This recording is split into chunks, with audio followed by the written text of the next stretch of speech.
It's said that if anybody mentions the original Deus Ex and someone hears that, there's a strong probability they'll reinstall the game and play it again. The original Deus Ex has won a ton of awards over the years and has been considered one of the greatest games of all time.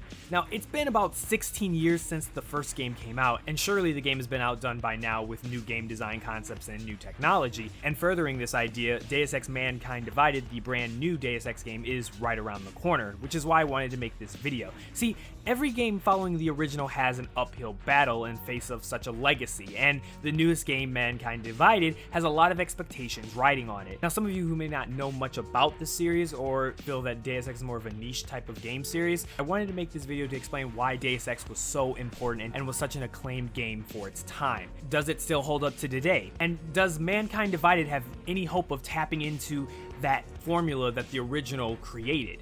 So what exactly made the original Deus Ex so special? At the core of its success, you'll probably find one man, Warren Spector. Now, Spector is a master of role-playing game design and branching narratives. Spector has worked with luminaries such as Steve Jackson, where he was an editor-in-chief of all the Jackson products and worked on the famed GURPS role-playing system. Deus Ex is the game he's best known for, but the magic that would make Deus Ex into this phenomenon had already existed in his earlier works. There's no time to rest when your foe doesn't sleep. System Shock by Origin successfully weaves adventure and action to create a novel science fiction challenge.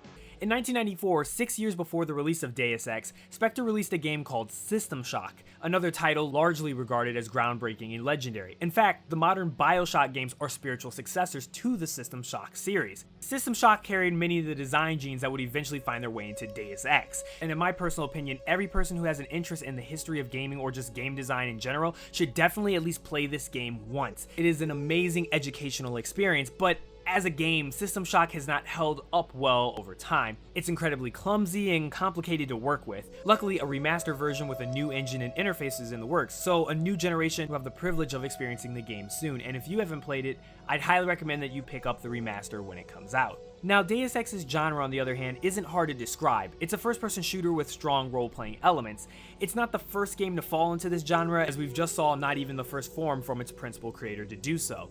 If we look at all the elements of Deus Ex, there's nothing here that's really new, but it's not about the different components themselves separately, but how they're actually woven together and create something greater than the sums of their parts. The key ingredient to Deus Ex are narrative and world building. Spector and his team built an interesting world that wrote stories within itself that would draw you in. Even by today's video game standards, the writing in Deus Ex is still strong. It uses bold themes of conspiracy and technological dystopia to great effect, the same narrative elements that made the X-Files and Blade Runner so popular. I even mentioned this sort of theme in Mirror's Edge Catalyst, but unfortunately Mirror's Edge Catalyst could not tap into that theme and fully express itself through its narrative, unlike Deus Ex. It also helped Deus Ex that it released shortly after the global phenomenon that was known as The Matrix. That film created a global demand for a techno-thriller, mind-bending, twist-infusing Inception sci-fi type of game. The main character, J.C. Denton, even evoked the image of Neo from The Matrix, as you can see. Aesthetically, the game's art style and design language was perfectly timed for the tastes of that time. The setting aside, the other compelling thing about Deus Ex was its nonlinear structure. The degree of choice by which the player had when it came to tackling mission objectives was unprecedented at the time. It was entirely possible to play the entire game as a pacifist who only used non-lethal weapons against enemies, or you could decide to play it as a straight stealth experience where no enemy would ever catch sight of you. If you want to be Rambo or your JG, you can play like Rambo. Focusing on big guns and maximum destruction is always an option in Deus Ex. It's always about the ability of choice, and the player can be adaptable and change their tactics as the game demands and as they think is best. Really, the word choice probably describes the entire package of Deus Ex the best. Every choice that you made has some sort of impact in the game. The words choice and consequence were two guiding lights during the development of the game, and it shows you as you play it. It's especially the moral choices that can come back to haunt you later. From beginning to end, Deus Ex forces you to think. Doom certainly never had you do that, and even linear story-driven masterpieces such as Half-Life don't do it either. That actually brings up another good point. The original Half-Life game came out actually 2 years before Deus Ex, and that game basically ushered in the modern idea of a first-person shooter that actually had story as a core component. It basically hailed the end of shooters like Doom, Duke Nukem 3D, and the first Quakes. When we talk about the original 90s first-person shooters, we might as well be talking about games that preceded the first Half-Life. But it's important to remember that the System Shock games may have been first-person, but they were not shooters first and RPGs second. Games like System Shock could exist along with games like Doom. Half-Life, on the other hand, rendered them effectively obsolete. Now, modern takes on 90s types of shooters are invariably referred to as having retro gameplay. 2 years after all this genre shifting, and Deus Ex comes along and makes Valve's title look absolutely primitive in comparison. For all its charm and polish, Half-Life was still a very tightly scripted, linear hallway shooter. Due to all the years that have passed, it's so hard to do justice to how thoroughly Deus Ex has set the bar for several genres all at once. One of the strongest elements about Deus Ex has to be its characterization. Deus Ex is packed with interesting and memorable characters. They all have backstories, they all have motivations. They feel as if they have lives beyond the confines that this particular story requires. Most importantly, it's easy to care about most of these characters, or at least care what happens to them. Your choices feel all the more important because they have consequences for these characters. It's also through these characters that the game taps into strong emotions such as trust and paranoia. Many of the people you meet in Deus Ex are not who they seem to be. They don't always tell the truth, and your conclusions can always be subverted in unexpected ways.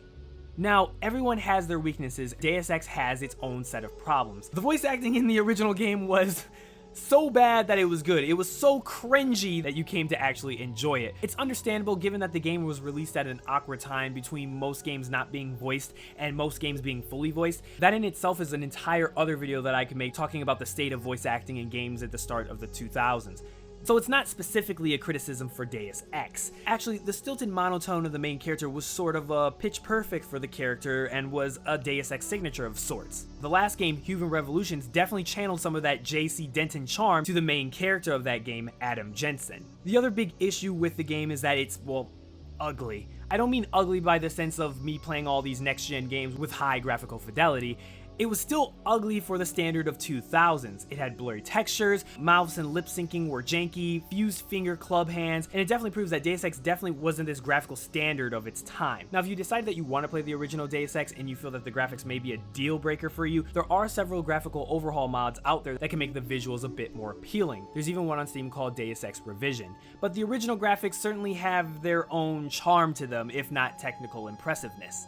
The only direct sequel to Deus Ex was, you know what, I'm not even going to talk about that game, really, because Deus Ex Invisible War just messed with the design of Deus Ex and made it feel like it really wasn't a Deus Ex game at all. The first game to actually get close to what makes Deus Ex a unique franchise was the game that came out in 2011, Human Revolution. Now, chronologically, this game is actually the first of the series, and it predicates Deus Ex by 25 years in the storyline. Human Revolution brought back most of what made Deus Ex special, but it crucially fell down when it came to the ultimate choice on the player's part. Boss battles in the original release of Human Revolutions forced you to take a lethal action path in order to defeat them.